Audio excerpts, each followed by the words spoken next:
and you're just gonna dump it in there, a really healthy amount.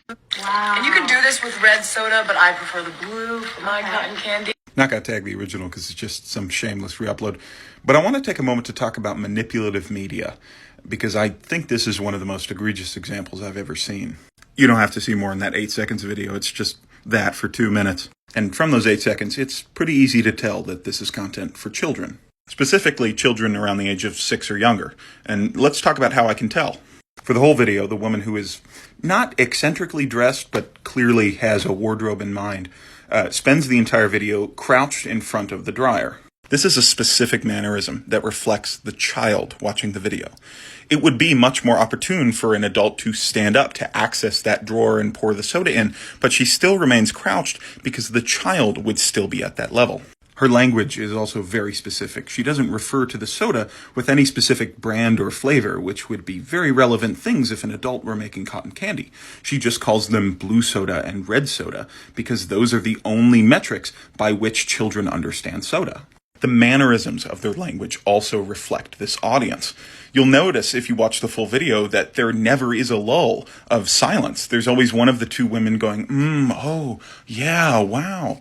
Because if you have a significant period of silence in a video, a child will scroll away if you don't keep their attention.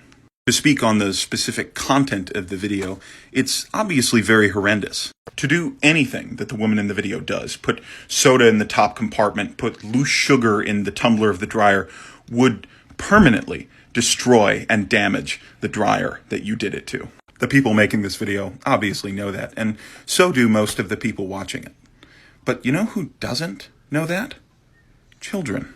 The kind of person that this video is directly appealing to is exactly the kind of person who would go out under their parents' noses and try this on their dryer.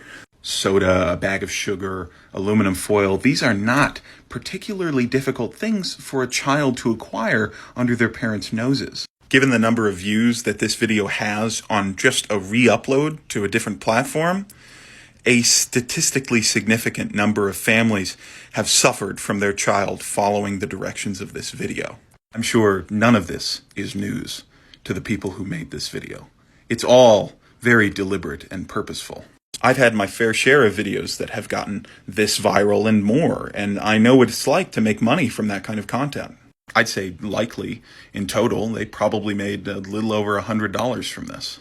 To the people who made this video, do you really think it's worth it to cause thousands of dollars in damages to several families for essentially what amounts to a couple DoorDash orders? Because if you do, your lack of ethics terrifies me.